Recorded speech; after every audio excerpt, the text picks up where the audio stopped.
గోవింద గోవింద ఏడుకొండలవాడ వెంకటరమణ గోవింద గోవింద.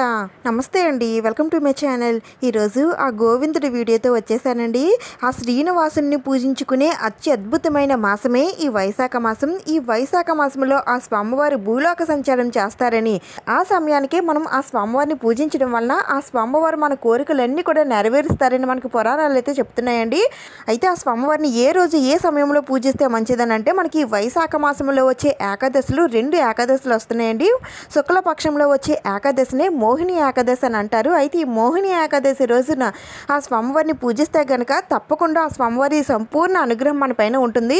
అయితే ఈ మోహిని ఏకాదశి రోజున ఆ స్వామివారిని ఏ విధంగా పూజించాలి, ఏకాదశి తిథి ఎప్పటి నుంచి ప్రారంభం, ఎంతవరకు ఉంటుంది, ఉపవాసం ఎలా ఉండాలి, ఆ స్వామివారిని ఏ సమయంలో పూజించాలి, ఉపవాసం విరమణ ఎప్పుడు చేయాలి, ఏ నైవేద్యాలు నివేదించాలి, ఎలాంటి నియమాలు పాటించాలి, ఈ రోజు చేయవలసిన దానాలు ఏమిటి అనే విషయాలన్నీ కూడా ఈరోజు వీడియోలో షేర్ చేస్తానండి. చాలా సింపుల్గా మీకు అర్థమయ్యే విధంగా చెప్తాను. అందుకని వీడియోని ఎక్కడ కూడా స్కిప్ చేయకుండా చూడటానికి అయితే ట్రై చేయండి. ముందుగా ఒక లైక్ అయితే చేయండి. మీరు చేసే లైక్ వల్ల ఈ వీడియో మరికొందరికి రీచ్ అవుతుంది. ఇంకా లేట్ చేయకుండా వీడియోని అయితే స్టార్ట్ చేసేద్దాం. మనకి ప్రతి నెల కూడా 2 ఏకాదశులు వస్తాయండి. శుక్లపక్షంలో ఒకటి, కృష్ణపక్షంలో ఒకటి. అయితే శుక్లపక్షంలో వచ్చే ఏకాదశినే మోహిని ఏకాదశి అని అంటారు. ఈరోజు ఆ శ్రీ మహావిష్ణుమూర్తి అత్యంత ఆకర్షణీయమైన మోహిని అవతారం ఎత్తిన రోజు కాబట్టి అందుకని దీన్ని మోహిని ఏకాదశి అని అంటారు. దేవతల కోరిక మేరకు ఆ శ్రీ మహావిష్ణుమూర్తి మోహిని అవతారం ఎత్తి రాక్షసుల బారి నుండి అమృతాన్ని చేజిక్కించుకొని దేవతలకిచ్చిన రోజే ఈ ఏకాదశి. ఈ రోజే అమృతం పుట్టిందని కూడా అంటారు. అందుకని ఈ మోహిని ఏకాదశి రోజున ఎవరైతే ఆ స్వామివారిని పూజిస్తారో అమృతంలానే మనం కోరుకున్నవన్నీ కూడా ఆ స్వామివారు వైకుంఠం నుండి భూలోకానికి దిగి వచ్చి ఏ రూపంలో అయినా సరే మనం కోరుకున్నవన్నీ కూడా మనకి నెరవేరుస్తారు. అయితే ఇంతటి విశేషమైనటువంటి ఈ మోహిని ఏకాదశి ఈ 2026 సంవత్సరంలో ఏ రోజు వచ్చిందంటే ఏప్రిల్ 27వ తేదీన సోమవారం అయితే రాబోతుందండి. ఇంకా ఏకాదశి తిథి ఎప్పటి నుంచి ప్రారంభమై ఎంతవరకు ఉంటుందంటే ఏప్రిల్ 26వ తేదీన రాత్రి 8:51 ప్రారంభమై 27వ తేదీన రాత్రి 7:59 ఏకాదశి తిథి అనేది ముగుస్తుంది. ఇంకా ఈరోజు స్వామివారికి పూజ ఏ సమయంలో చేసుకోవాలనేది కూడా చెప్తాను. దానికన్నా ముందుగా ఈరోజు తెల్లవారుజామున నిద్ర లేచి తలాంటి స్నానం చేసి ఇల్లు గుమ్మాలన్నీ కూడా శుభ్రం చేసుకొని పెట్టేసుకోండి. ఆ స్వామివారికి పూజ కావాల్సినవన్నీ కూడా ముందుగానే సిద్ధం చేసుకొని పెట్టుకోండి. ఈ ఏకాదశి వ్రతాన్ని పీఠం వేసుకొని చేసుకుంటే చాలా మంచిదండి. లేదంటే మీ పూజా మందిరంలో చేసుకున్నా పర్వాలేదు. పీఠం వేసుకొని చేసుకునేవారు తూర్పు ముఖంగా కానీ లేదంటే ఈశాన్య మూలలో కానీ పీఠం ఏర్పాటు చేసుకుని పూజ చేసుకోవచ్చు. పూజ చేసే చోట ఈ విధంగా శంకు చక్రాలు అయితే తప్పనిసరిగా వేసుకోండి. అది పూజా మందిరంలో చేసుకునేవారు మీకు వీలుంటే కిందనైనా సరే పసుపు రాసి ఈ విధంగా శంకు చక్ర నామాలను అయితే వేసుకోండి. నేను ఇక్కడ జేగూరు అంటే ఎర్రమట్టి రాసి శంకు చక్రాలను అయితే వేస్తున్నానండి. మీ దగ్గర కూడా జేగూరు ఉంటే రాయండి, లేదంటే పసుపు రాసినా పర్వాలేదు. ఈ విధంగా శంకు చక్రాలను అయితే వేసుకోండి. ఒకవేళ శంకు చక్రాలు మాకు వేయడం రాదండి అని అనుకుంటే ఇలాంటి శంకు చక్రాలు ఏవైనా ఉంటే పూజలో తప్పనిసరిగా పెట్టుకోండి. నా దగ్గర ఉన్నటువంటి శంకు చక్రాలని ఈ విధంగా పెట్టుకొని పువ్వులతో అందంగా అలంకరించుకున్నాను. ఇంక తర్వాత నేను ఇక్కడ రావి ఆకులపైన ఆ స్వామివారి నామం అయినటువంటి గోవింద నామం అయితే ఈ విధంగా రాసుకుంటున్నానండి. మీకు దొరికితే రావి ఆకుల మీద రాసుకోండి, లేదంటే తమలపాకులపైన సరే రాసుకోవచ్చు. చందనంతో కానీ లేదంటే కుంకుమతో కానీ విభూతితో కానీ దేంతో అయినా సరే రాయొచ్చండి. ఈ వైశాఖ మాసంలో రావి ఆకు దీపం పెట్టుకుంటే చాలా చాలా మంచిదండి. అది కాకుండా ఇలా రావి ఆకులపైన ఆ స్వామివారి నామం వేసి స్వామివారికి సమర్పించిన పూజగదిలో పెట్టుకున్న పూజలో పెట్టుకున్న చాలా చాలా మంచిది. ఈ విధంగా స్వామివారి నామం కూడా వేసుకున్నానండి. ఇక తర్వాత స్వామివారి పూజలో తప్పనిసరిగా పిండి దీపాలను అయితే వెలిగించాలి. అయితే ఈ పిండి దీపాలని ఎలా తయారు చేసుకోవాలో నేను చాలా వీడియోస్లో చెప్తూనే వచ్చాను కదండి. ఇంకా మీకు తెలియాలి అని అనుకుంటే పిండి దీపాలు ఎలా తయారు చేసుకోవాలనేది నేను ఆల్రెడీ సెపరేట్గా ఒక వీడియో అయితే పెట్టానండి. 2 మిలియన్స్ వరకు చూసారు. మీరు కూడా చూడాలనుకుంటే ఒకసారి చూసేయండి. అయితే ఈ పిండి దీపాలు ముఖ్యంగా స్వామివారి పూజలో 7 అయితే పెట్టుకుంటామండి. 7 కానీ 5 కానీ 3 కానీ 2 కానీ కనీసం ఒక్కటైనా సరే పెట్టుకొని పూజను అయితే చేసుకోవాల్సి ఉంటుంది. అయితే ఈరోజు నేను ఒక దీపం అయితే పెట్టుకుంటున్నాను. అయితే ముందుగా నేను ఈ పిండి దీపాన్ని చందనం కుంకుమలతో ఇలా అందంగా అలంకరించుకుంటున్నానండి. అలాగే నా దగ్గర ఇలా నామం ఉందండి. ఈ నామాన్ని కూడా ఈ విధంగా పెట్టుకొని పిండి దీపాన్ని ఇలా అందంగా అలంకరించుకున్నాను. పూజా పీఠం పైన పసుపు రంగు క్లాత్ ఉంటే వేసుకోండి. ఆ స్వామివారికి పసుపు రంగు అంటే చాలా ఇష్టం కాబట్టి అందుకని పసుపు రంగు క్లాత్ ఏమైనా ఉంటే వేయండి. ఇప్పుడు ఒక తమలపాకు తీసుకొని ఒక గుప్పిడి బియ్యం వేసుకొని దానిపైన కొద్దిగా పసుపు కుంకుమలు ఉంచుకొని ఇప్పుడు స్వామివారి ఫోటోని అయితే పెట్టుకోవాలండి. ఇక్కడ వెంకటేశ్వర స్వామివారి, లక్ష్మీదేవి అమ్మవారి ఫోటోని అయితే పెట్టుకుంటున్నాను. మీరు లక్ష్మీదేవి, విష్ణుమూర్తి ఫోటో అయినా పెట్టుకోవచ్చు, లేదంటే ఆ స్వామివారి దశావతారాల్లో ఏ అవతారం తాలూకు ఫోటో ఉన్నా సరే పూజలో పెట్టుకోవచ్చండి. ఆ స్వామివారికి అలంకారం అంటే చాలా ఇష్టం అండి. ఆ స్వామివారిని ఎంత అందంగా అలంకరిస్తే ఆ స్వామివారు అంత సంతోషిస్తారు. అందుకని మీ దగ్గర ఉన్న నగలతో, పువ్వుల మాలలతో, తులసి మాలలతో ఆ స్వామివారిని అందంగా అలంకరించండి. అలాగే నేను ముందు రావి ఆకులపైన రాసుకున్న గోవింద నామాలు అన్నీ కూడా నేను ఇక్కడ స్వామివారి దగ్గర పెట్టేసుకుంటున్నానండి. అలాగే స్వామి అమ్మవార్ల దగ్గర ఈ విధంగా నిండుగా ఉన్నటువంటి పసుపు కుంకుమలు అయితే పెట్టుకోండి. అయితే ఈ పసుపు కుంకుమలు మీ పూజా మందిరంలో ఉన్నవి పెట్టుకోవచ్చు, లేదంటే విడిగా పెట్టుకుంటామండి అని అనుకునేవారు పెట్టుకోవచ్చు.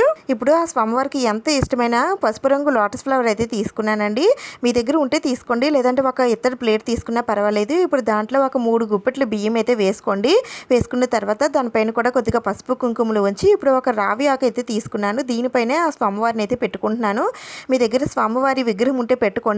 ఒకవేళ మీ దగ్గర విగ్రహం లేకపోయినట్లయితే ఆ స్వామివారి ఫోటో దగ్గర మీరు పూజ అనేది చేసుకోవచ్చు. ఇంక ఈరోజు స్వామివారిని ఏ సమయంలో పూజించాలని అంటే స్వామివారికి సుప్రభాత సేవ అంటే చాలా చాలా ఇష్టం అండి. అందుకని స్వామివారికి చేసే పూజ ఎప్పుడు కూడా తెల్లవారుజామున చేస్తే చాలా చాలా మంచిది. 27వ తేదీన తెల్లవారుజామున 5 గంటల నుండి 7 గంటల లోపు స్వామివారికి పూజ చేసుకుంటే చాలా చాలా మంచిదండి. ఒకవేళ ఈ టైంకి మాకు చేసుకోవడం కుదరదండి అని అనుకునేవారు 9 గంటల నుండి 10 గంటల లోపు స్వామివారికి పూజ అనేది చేసుకోవచ్చు. ఒకవేళ ఈరోజు ఉదయం మాకు పూజ చేయడం కుదరలేదండి, మరి సాయంత్రం పూట చేసుకోవచ్చా అంటే తప్పనిసరిగా చేసుకోవచ్చండి. సాయంత్రం వేళల్లో అయితే 6 గంటల నుండి 8 గంటల లోపు పూజ చేసుకోవాలి.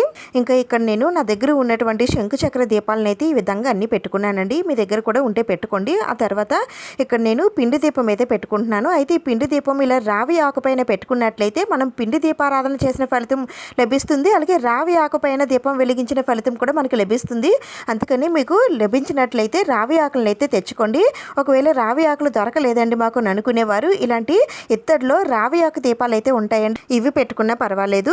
ఇంకా ఈరోజు ఆవు నేతితో దీపారాధన చేస్తే చాలా చాలా మంచిదండి. మీ దగ్గర ఆవు నెయ్యి ఉంటే వాడండి, లేదంటే నువ్వుల నూనె కానీ కొబ్బరి నూనె కానీ వాడవచ్చు. స్వామివారికి పసుపు రంగు అంటే చాలా ఇష్టం కాబట్టి అందుకని పసుపు రంగు ఒత్తులతో దీపారాధన చేయాలి.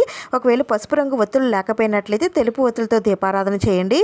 ఆ తర్వాత సువాసన భరితమైన స్వాగతం ఆ స్వామివారికి పలకాలి అంటే తప్పనిసరిగా ఇలా జవ్వాది పౌడర్ పూజలో అక్కడక్కడ వేయండి. ఒకవేళ జవ్వాది పౌడర్ లేకపోయినట్లయితే పచ్చ కర్పూరం కానీ లేదంటే ముద్ద కర్పూరం అయినా సరే చిదిపి అక్కడక్కడ వేయండి. ఈ విధంగా పూజలు అన్నీ పెట్టేసుకున్న తర్వాత ఇప్పుడు ఇంకా పూజను అయితే ప్రారంభిద్దాం. ముందుగా ఏకహారతతో దీపారాధన చేయాలండి. ముందుగా పిండి దీపం వెలిగించిన తర్వాత శంకు చక్ర దీపాలన్నీ కూడా వెలిగించేసుకోవాలి. తర్వాత ఇత్తడి రావి ఆకు దీపాలు కూడా వెలిగించేసుకోవాలి. ఇలా అన్ని దీపాలు వెలిగించేసుకున్న తర్వాత ఇప్పుడు దీపాలన్నింటి దగ్గర కూడా కొద్దిగా పసుపు, కుంకుమ, అక్షంతలు, పువ్వులు అన్నీ వేసి ముందుగా ఆ దీపలక్ష్ములకి దండం పెట్టుకోండి. ఆ తర్వాత వినాయకుడికి పూజను అయితే చేసుకోవాలండి. నేను ఇక్కడ వినాయకుడిని అయితే పెట్టలేదు. మీ పూజా మందిరంలో వినాయకుడు ఉంటాడు కాబట్టి ముందుగా వినాయకుడికి పూజ చేసుకున్న తర్వాత స్వామివారికి పూజను అయితే ప్రారంభించండి. ముందుగా స్వామివారి పాదాలపైన కొద్దిగా పసుపు, కుంకుమ, అక్షంతలు, పువ్వులు వేసి అగరబత్తులతో ధూపం చూపించి ఆ స్వామివారికి స్వాగతం పలకండి. భూలోకంలో విహరిస్తున్న ఓ నారాయణ, మా ఇంటికి వచ్చి నా పూజను స్వీకరించి మమ్మల్ని ఆశీర్వదించి వెళ్ళి తండ్రి అని ఆ స్వామివారికి చెప్పుకోండి. ఆ తర్వాత ఆ స్వామివారి అష్టోత్తరాలు, విష్ణు సహస్రనామాలు, గోవిందనామాలు, ఇంకా లక్ష్మీదేవి అష్టోత్తరాలు, ఇలా మీకు ఏది వస్తే అవన్నీ కూడా చదువుకుంటూ ఆ స్వామివారికి ఎంతో ఇష్టమైన తులసి దళాలతో, పసుపు పువ్వులతో, అక్షింతలతో పూజనైతే చేసుకోండి. ఒకవేళ ఇవేమి మాకు చదవడం రాదని అనుకుంటే కనీసం సెల్లో కానీ టీవీలో కానీ అవి పెట్టుకొని వింటూ అయినా సరే పూజ చేసుకోవచ్చు. మీ మనసులో ఓం నమో నారాయణ, ఓం నమో భగవతే వాసుదేవాయ అనే మంత్రాలని స్మరించుకుంటూ ఆ స్వామివారికి పూజనైతే చేసుకోండి.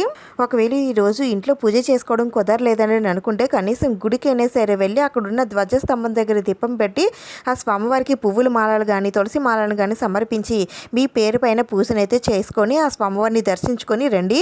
అయితే ఈరోజు ఉపవాసం అయితే ఉండాలండి. ఏకాదశి రోజున ఉపవాసం ఉంటే చాలా చాలా పుణ్యం అయితే లభిస్తుంది. అయితే ఉపవాసం ఎలా ఉండాలంటే మనకి ఏకాదశి ముందు రోజు దశమి అయితే వస్తుందండి. దశమి రోజు రాత్రి ఏదైనా టిఫిన్ లాంటిది చేయాలి. ఇంకా ఏకాదశి ఈ రోజు అంతా కూడా ఉపవాసం ఉండాలి. నెక్స్ట్ డే ద్వాదశి గడియలు ఉపవాసం అయితే విరమించాలి. అయితే ఈ ఉపవాసం అనేది అంత కటిక ఉపవాసం అయితే ఉండనవసరం లేదండి. పాలు, పళ్ళు, అలాగే నీళ్లు, మజ్జిగ, కొబ్బరి నీళ్లు ఇలాంటివి ఏవైనా సరే తీసుకొని ఉండవచ్చు. ఒకవేళ రోజు అంతా ఉండలేమండి అని అనుకునేవారు ఉదయం నుండి సాయంత్రం వరకు ఉండి రాత్రి వేళల్లో గోధుమ రవ్వతో చేసినటువంటి ఏవైనా పదార్థాలు అనేవి తినవచ్చు. ఉపవాసం ఉండకుండా పూజ చేయకూడదా అంటే చేసుకోవచ్చండి. ఏదైనా నాన్ వెజ్ లాంటివి ఏమి కూడా తినకుండా ఏదైనా సాత్వికమైన భోజనం చేస్తూ మీరు ఉదయం సాయంత్రం వేళల్లో కూడా స్వామివారికి చక్కగా పూజ అనేది చేసుకోవచ్చు. ఇంకా ఈరోజు చేయగలిగితే జాగరణ కూడా చేస్తే చాలా చాలా మంచిదండి. ఇంకా స్వామివారికి కర్పూర బిళ్ళలతో స్వామివారిని పూజించినట్లయితే మన మనసులో ఉన్న కోరిక ఆ స్వామివారు తప్పకుండా నెరవేర్చుతారండి. అందుకని 108 కర్పూర బిళ్ళలు కానీ ముద్ద కర్పూరం కానీ ఏది ఉంటే అది తీసుకోండి. 108 కర్పూర బిళ్ళలు లేవండి అని అనుకుంటే కనీసం 51 కానీ 21 కానీ 11 కానీ తీసుకొని ఆ స్వామివారి పాదాల దగ్గర ఒక్కొక్కటి పెడుతూ పూజనైతే చేసుకోండి. అయితే ఈరోజు మనం ఉపవాసం ఉండడమే కాదండి, ఆ స్వామివారి కోసం ఆ అమ్మవారు కూడా ఉపవాసం ఉంటారండి. ఈరోజు తులసి మొక్కకి నీళ్లు పోయడం కానీ తులసి ఆకులను కోయడం కానీ చేయకూడదండి. ఎందుకంటే తులసి మాత కూడా ఈరోజు విష్ణువు కోసం ఈరోజు ఉపవాసం ఉంటుందని మనకి పురాణాలు అయితే చెబుతున్నాయి. నెక్స్ట్ డే ద్వాదశి గడియల్లోనే అమ్మవారికి అంటే తులసి అమ్మవారికి నీళ్ళనైతే పోయాలి. ఇంకా మోహిని అవతారానికి సంబంధించిన కథ ఏమిటంటే ఇది చాలా మందికి తెలిసే ఉంటుంది, తెలియని వారి కోసం చెప్తున్నానండి. క్షీరసాగర మదన సమయంలో అమృతం కోసం దేవతలు అసురులు మధ్య పోరు సాగుతున్నప్పుడు రాక్షసుల బారి నుండి అమృత కలశాన్ని రక్షించేందుకు విష్ణుమూర్తి అత్యంత సుందరమైన మోహిని అవతారాన్ని ధరించారు. అంటే ఒక స్త్రీ రూపాన్ని ధరించారు. అసురులను తన మాయాజాలంతో మోహింపజేసి దేవతలకు అమృతాన్ని అందించిన రోజే ఈ మోహిని ఏకాదశి. నియమ నిష్ఠలతో గనక మోహిని ఏకాదశి వ్రతాన్ని చేసిన వారికి అనంత కోటి పుణ్యఫలం దక్కుతుందని శాస్త్రవచనం. ఈ ఒక్క ఏకాదశి వ్రతం చేస్తే 1000 గోవులను దానం చేసిన ఫలితం కలుగుతుందని సాక్షాత్తు ఆ శ్రీమన్నారాయణుడే వరమిచ్చాడు. శ్రీ మహావిష్ణువు ఎలాగైతే మోహినిగా మారి దేవతల కష్టాలు తీర్చాడో అలాగే మనకున్న కష్టాలను కూడా ఆ స్వామివారు తీరుస్తారు. ఈ విధంగా స్వామివారికి పూజ చేసుకున్న తర్వాత స్వామివారికి అగరబత్తులతో ధూపం చూపించి నైవేద్యం నివేదన చేయాలండి. మీకు వచ్చిన ప్రసాదం ఏదైనా సరే చేసి పెట్టచ్చండి. లేదంటే స్వామివారికి ఎంతో ఇష్టమైన వడపప్పు చలిమిడి పానకమైనా సరే నైవేద్యంగా నివేదన చేయవచ్చు. అలాగే దీంతోపాటు మీ దగ్గర ఉన్నటువంటి పళ్ళును కూడా నైవేద్యంగా పెట్టండి. నేను చేసిన స్వీట్స్ కూడా పెట్టాను. ఇలా స్వామివారికి పానకం పెట్టడం వలన ఈ రోజు అంతా కూడా మనం ఉపవాసం ఉంటాం కాబట్టి ఉపవాసం ఉండలేమో అని అనుకునేటప్పుడు స్వామివారి దగ్గర పెట్టిన పానకం తీసుకొని తాగొచ్చండి. ఆ తర్వాత స్వామివారికి తాంబూలం కూడా సమర్పించి ధూపం చూపించి కొబ్బరికాయను కొట్టి నీరాజనం సమర్పించాలి. స్వామివారికి ముద్ద కర్పూరంతో కానీ పచ్చ కర్పూరంతో కానీ హారతనివ్వాలి. ఇంకా ఈరోజు నాన్ వెజ్ లాంటిది ఏమి కూడా తినకూడదండి. బ్రహ్మచర్యం పాటించాలి. నేలపైన పడుకోవాలి. జుట్టు కట్ చేసుకోవడం గోర్లు కట్ చేయడం లాంటివి ఏమి కూడా చేయకూడదు. ఇతరుల కోసం చెడుగా మాట్లాడకూడదు. పిల్లల్ని కొట్టడం కానీ తిట్టడం కానీ చేయకూడదు. మితంగా మాట్లాడాలి. చేతనైనంత వరకు ఎవరికైనా దానం చేయడానికి ప్రయత్నించండి. ఇంకా ఈరోజు ధాన్యం కానీ వస్త్రాలు ఆహార పదార్థాలు జలం రాగి సామాగ్రి నిరుపేదలకు దుప్పట్లు బ్రాహ్మణులకు పండ్లు తేనె స్వచ్ఛమైన నెయ్యి వంటివి దానం చేస్తే కోరిన కోరికలన్నీ కూడా నెరవేరుతాయి. అలాగే ఎంతో పుణ్యం లభిస్తుంది. ఆ తర్వాత కొద్దిగా అక్షింతలు పువ్వులు తీసుకొని స్వామివారి పాదాలపైన వేసి ఆ స్వామివారికి చేతులు జోడించి శిరస్సు వంచి మోకాలపైన దండం పెట్టుకోండి. మీ మనసులో ఉన్న కోరికను ఆ స్వామివారికి తెలియజేయండి. ఈ విధంగా మోహిని ఏకాదశి రోజున ఆ విష్ణుమూర్తిని కనుక ఆరాధిస్తే అనంతమైన పుణ్యం లభిస్తుందని రోజు వారి జీవితాల్లో ఎదురయ్యే ఆర్థికపరమైన ఇబ్బందులు తొలగిపోతాయని మనకి పురాణాలు అయితే చెబుతున్నాయి. వైశాఖ మాసంలో వచ్చే శనివారాలు కానీ ఏకాదశిలు కానీ చాలా విశేషమండి. శనివారాలలో పూజ చేసుకోలేని వారు కనీసం ఈ ఏకాదశుల్లో పూజ చేసుకున్నా చాలండి. శనివారాలు పూజ చేసిన ఫలితం ఏకాదశి పూజ ఫలితం 2 లభిస్తాయి. ఈ ఏకాదశి సమయాల్లో బియ్యానికి సంబంధించిన ఎలాంటి ఆహార పదార్థాలు తీసుకోకూడదు అని అంటారండి. దాని ప్లేస్లో గోధుమ రవ్వతో తయారు చేసినటువంటి ఆహార పదార్థాలు తినవచ్చు. ఈ విధంగా పూజ చేసుకున్న తర్వాత పూజాపీఠాన్ని ఈరోజు మీరు కదపాలనుకుంటే సాయంత్రానికల్లా మీరు పూజాపీఠాన్ని కదిపేయచ్చండి. ఎందుకంటే మనకి నెక్స్ట్ డే మంగళవారం వచ్చింది కాబట్టి మంగళవారం పీఠాన్ని కదపకూడదు. ఒకవేళ మంగళవారం కూడా పూజ చేసుకుంటామండి అని అనుకుంటే పూజ చేసుకుని నెక్స్ట్ డే బుధవారం మళ్ళీ ఉదయాన్నే సింపుల్గా పూజ చేసుకున్న తర్వాత పూజాపీఠాన్ని ఎత్తిపెట్టేయండి. అదే పూజా మందిరంలో పూజ చేసుకున్న వారికి ఇవేమీ వర్తించవు. ఇంకా పూజలో పెట్టిన వస్తువులు ఏం చేయాలంటే స్వామివారికి పూజ చేసినటువంటి కర్పూర బెల్లాలని గుడికి వెళ్ళినట్లయితే అక్కడ ధ్వజస్తంభం దగ్గర ఈ కర్పూర బెల్లాలన్నింటినీ కూడా వెలిగించేయండి. ఒకవేళ గుడికి వెళ్ళలేనప్పుడు ఇంట్లోనే తులసి కోట దగ్గర కొంచెం దూరంగా పెట్టి ఈ హారతి బెల్లాలన్నీ కూడా వెలిగించవచ్చు. ఇంకా స్వామివారి పూజలో పెట్టినటువంటి పిండి దీపాలని ఆవుకి కానీ లేదంటే ఏదైనా పక్షులకు కానీ పెట్టేయండి. ఒక పిండి దీపాన్ని అయితే మీరు కొద్దిగా అయినా సరే ప్రసాదంగా తీసుకోండి. ఇంకా పూజలో పెట్టినటువంటి రావి ఆకుల్ని ఒక్కటైనా సరే మీ పూజా మందిరంలో ఉంచుకొని చేసుకొని మిగిలిన ఆకులు అలాగే తులసి దళాలు పువ్వులు అన్నీ కూడా పారే నీటిలో కానీ లేదంటే ఎవరు తొక్కని ప్లేస్లో కానీ చెట్ల మొదట్లో కానీ పెట్టేయండి. ఇంకా స్వామివారి దగ్గర పెట్టిన నైవేద్యాలన్నీ కూడా మీరు తినొచ్చు. అలాగే ఇంట్లో ఉన్న వాళ్ళందరికీ కూడా పంచిపెట్టవచ్చు. ఇంకా స్వామివారి కింద వేసినటువంటి బియ్యంతో అన్నం కానీ ప్రసాదం కానీ చేసుకొని తినాలి. ఇంకా ఉపవాసాన్ని ఎప్పుడు విరమించాలంటే ఏప్రిల్ 28వ తేదీన మంగళవారం ద్వాదశి గడియలు మనకి రాత్రి 7:35 వరకు ఉంటున్నాయండి. అయితే అంతవరకు ఉపవాసం ఉండవలసిన అవసరం ఏమీ లేదు. 28వ తేదీన ఉదయాన్నే 6 గంటల లోపల పూజ చేసేసుకొని మీరు ఉపవాసాన్ని విరమించవచ్చు. ఉపవాసాన్ని విరమించడాన్ని పారణ సమయం అని అంటారండి.